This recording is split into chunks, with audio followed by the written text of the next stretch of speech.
गंगापुर गांव के किनारे एक पुराना पीपल का पेड़ था जिसके बारे में माना जाता था कि वहां रात को रहस्यमयी चुड़ैल आती है। गांव के लोग उस जगह जाने से डरते थे। एक रात गांव के दो दोस्त आकाश और दीपक ने तय किया कि वे उस पेड़ के पास जाकर पता करेंगे कि आखिर वहां क्या राज है। दीपक, सब कहते हैं उस पेड़ के नीचे चुड़ैल है, लेकिन क्या हमें डरना चाहिए? क्या सच में वहां कुछ है? मुझे तो डर लग रहा है आकाश, लेकिन सच्चाई जानने की जिज्ञासा भी है। चलो आज रात हम दोनों वहां चलते हैं। दोनों रात के समय अपने हाथों में टॉर्च लेकर धीरे धीरे पीपल के पेड़ की ओर बढ़े। चारों ओर अजीब सी सर्द हवाएं चल रही थी।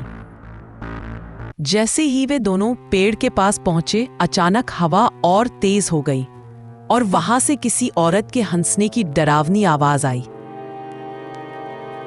दीपक, ये आवाज आई थी ना, मानो कोई हमें देख रहा हो। हाँ आकाश, कहीं ये वही चुड़ैल तो नहीं? क्या करें, वापस चले जाएं? अभी एक सफेद लिबास में लिपटी औरत की आकृति उन दोनों के सामने प्रकट हो गई। उसकी आंखें लाल और बाल बिखरे हुए थे। किसकी हिम्मत हुई जो मेरे इलाके में आया? यहाँ से चले जाओ, वरना। हम तो बस जानना चाहते थे कि यहाँ क्या है। कृपया हमें माफ कर दीजिए। माफ? मेरी आत्मा इतने सालों से भटक रही है क्योंकि कोई मेरी मदद नहीं करता। मुझे चैन से सोना है। आकाश और दीपक कांपते हुए खड़े थे, लेकिन आश्चर्य ये हुआ कि चुड़ैल उन्हें डराने के बजाय दुखी थी। चुड़ैल जी, आपको क्या चीज परेशान कर रही है? हम कुछ मदद कर सकते हैं क्या? मेरी एक अधूरी इच्छा रह गई थी जिसे पूरा करने वाला कोई नहीं था। मैं अपनी बेटी से मिलना चाहती थी जो गांव के मंदिर में रहती है। यह सुनते ही दोनों को पहला सस्पेंस पता चला कि चुड़ैल डरावनी जरूर थी, लेकिन उसकी आत्मा की पीड़ा ने उसे भटकती आत्मा बना दिया था। अगर आपकी बेटी अब भी मंदिर में है तो हम उसे आपके पास ला सकते हैं। कौन है आपकी बेटी? उसके नाम नीला है। अगर तुम मुझे मिलवा दोगे तो मेरी आत्मा को मुक्ति मिल जाएगी। आकाश और दीपक अगले दिन मंदिर पहुंचे। वहां नीला नाम की एक लड़की को ढूंढने लगे। बहन जी, क्या आप नीला हैं? क्या आपकी माँ कुछ समय पहले चल बसी थी? हाँ, मैं नीला हूँ। मेरी माँ बचपन में ही गुजर गई थी, लेकिन अब भी लगता है वह मेरे पास है। नीला की आंखों में आंसू थे। आकाश और दीपक ने उसे सारा किस्सा बताया और पीपल के पेड़ के पास चलने को कहा। नीला, हमें लगता है तुम्हारी माँ की आत्मा अब भी तुम्हारा इंतजार कर रही है। चलो, हम तुम्हें उनके पास ले चलते हैं। अगर सच में मेरी माँ है तो मैं जरूर मिलना चाहूंगी। चलिए। वे तीनों फिर उसी रात पेड़ के पास पहुंचे। चंद्रमा की हल्की रोशनी में चुड़ैल फिर प्रकट हुई। नीला, मेरी बच्ची, कितना इंतजार किया मैंने तुझसे मिलने का।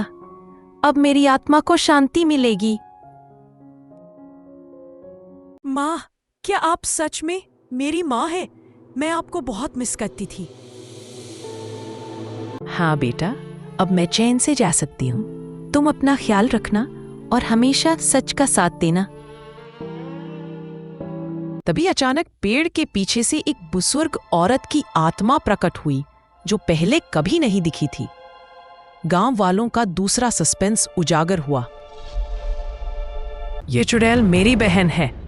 असल में मैं ही थी जिसने उसकी आत्मा को यहां बांध दिया था ताकि कोई मेरी असली पहचान ना जान सके। सब हैरान रह गए कि सालों पुरानी रंजिश के कारण चुड़ैल की आत्मा को बंधन में रखा गया था। आकाश और दीपक अब सच्चाई समझ चुके थे। मालती बुआ, आपने ऐसा क्यों किया? आपकी वजह से इतने साल एक आत्मा भटकती रही। गलती हो गई मुझसे। मैं अपने किए पर पछता रही हूं। अब मैं उसे बंधन मुक्त कर दूंगी। मालती ने तंत्र मंत्र से अपनी बहन की आत्मा को आजाद कर दिया, जिसके बाद पीपल का पेड़ फिर से शांत हो गया। धन्यवाद बच्चों, तुम सबकी वजह से मेरी आत्मा को मुक्ति मिल गई। अब यहाँ कोई डर नहीं रहेगा। अब ये जगह सुरक्षित है नीला। तुम्हारी माँ की आत्मा को शांति मिल गई। कभी डरना मत।